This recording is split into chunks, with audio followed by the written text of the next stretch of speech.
Today we're going to look about how you can update this clock to the latest software version. It just so happens that an update has gone out to help with the LibreLinkUp issue that's been going on, so a new version has been created. So we're going to go through this clock and see how you can get on to the latest version. It's pretty simple, just follow those steps and you'll be completely fine.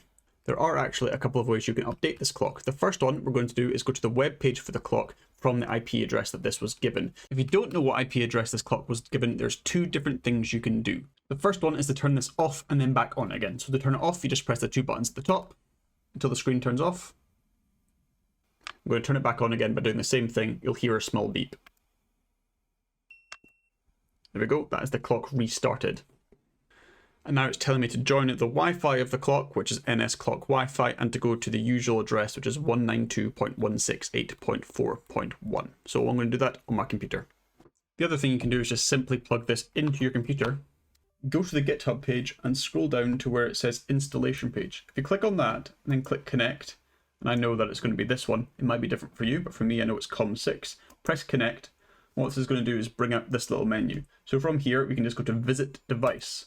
This will then open the device in a new tab at the correct IP address. If I scroll all the way down to the bottom, you can see that the current version is 0.24.0 and there's an update available. So what I'm going to do here is just click on update to 24.2. If I click on that, it'll then open the original web page where you connect the clock. So I'm just going to plug my clock into my computer now. That's the clock plugged in, and I'm just going to click connect. I know that it's going to be COM6 for me, and I'm just going to click connect here. And what it's going to do is just going to cycle through this update process. So here it's asking me if I want to update, connect to Wi-Fi, or go to the logs and console. I'm going to simply click update to Nightscout Clock. It's telling me that there's a new version available. I'm just going to click install. The clock will then make a loud beeping noise and the software will be flashed back onto the clock. There we go. It says installation complete, so I can click next, and that's us done. So now the clock is telling us to join the Wi-Fi network and go back to the 192.168.4.1 address to make sure that everything is okay. I've connected back to the Wi-Fi and I'm now back on the page. I'm just going to put in all my information again. Click save, validate and restart, and the clock will have been updated.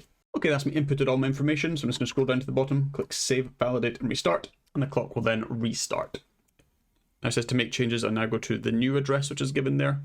Go to connect to the API. There we go, that's it done. It's now showing my updated information from my Libre account and it's now matching. So that is how you update the Ulanzi clock to the latest version of the Nightscout clock.